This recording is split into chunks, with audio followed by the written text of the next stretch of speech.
السلام عليكم ورحمة الله وبركاته وادن سلامو walaalahayga qaaliga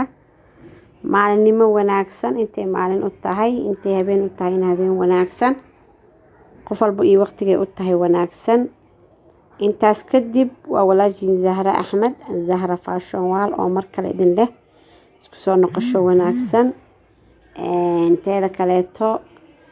channelkayga cidii ku cusub subscribe cidii hore u socotayna taas leesma faraayo la shukri cala alwaajib waana mahadsantiin asxaabtii ugu soo biirtay aad iyo aad ayaan idin kaga mahadinayaa laba gabar ayaa tartamayay gabadha ugu horeyso waxa waaye Ikranita Channel gabadha ugu horeyso ee ah Ikranita Channel waxay ku guuleysatay codadkii 141 oo ay ku hogaaminayso gabadha kale waxa guuleystay Ikranita Channel soo horadi kuguma sheegin canjaladan waa canjalada natiijada ee gabdhaha guuleystay lagu sheegayo Ikranita Channel waxay ku guuleysatay 141 cod ma sha Allah u sacbiya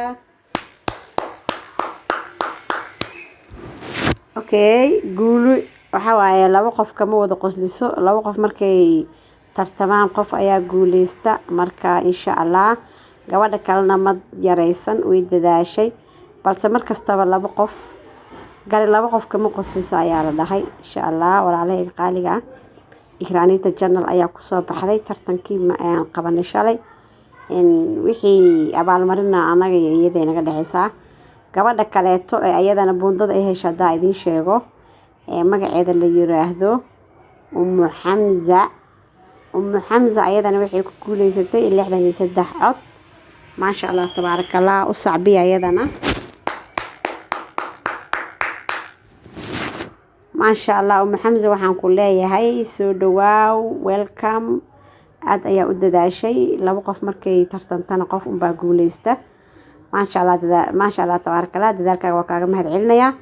insha Allah marba qof baa soo baxo tartan kale ayaa ku guuleysan doonta insha Allah Ikranita 63 cod ayay ku guuleysatay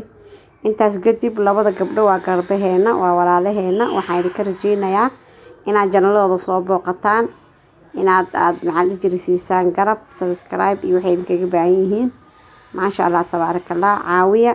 soo booqda labadooda janno insha Allah asxaabteeda ku xiran Zahra waxaan idin ka rajeynayaa soo booqataan Ikranita iyo Ummu Hamza ma sha Allah tabarakallah labada gabarba waa gabdhaheena wayna guuleysteen intaas kadib tartankeena sidan ayuu u soconayaa waxaan rajeynayaa jimco kasta inaan qabano week 2 ways hadii ay noqotana dhextaalka wuxuu noqon doonaa insha Allah ama talaada ama arbaco laakiin badanaa tartankeena wuxuu u badan yahay jimcaha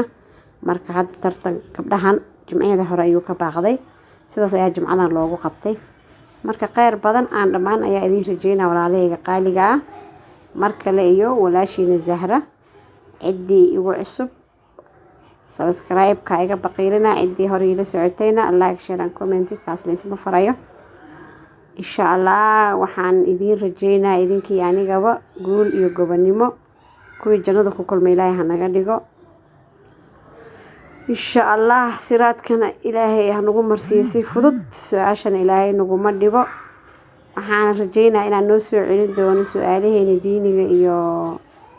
maadiga hadii Ilaahay awood sar leh karaal noqdo waqtiga ayaa cariiri igu noqday balse waan dadaalaa insha Allah waxaan rabaa inaan soo celiyo su'aalaheena diiniga iyo maadiga si aan uga wada faa'iidno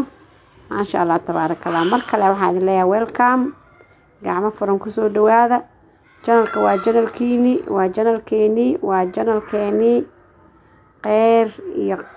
waxaan idin rajeynaa ay jiraan dhamaan insha Allah walaalahayga qaaliga intaas iyo assalaamu calaykum wa rahmatullaahi wa barakaatuh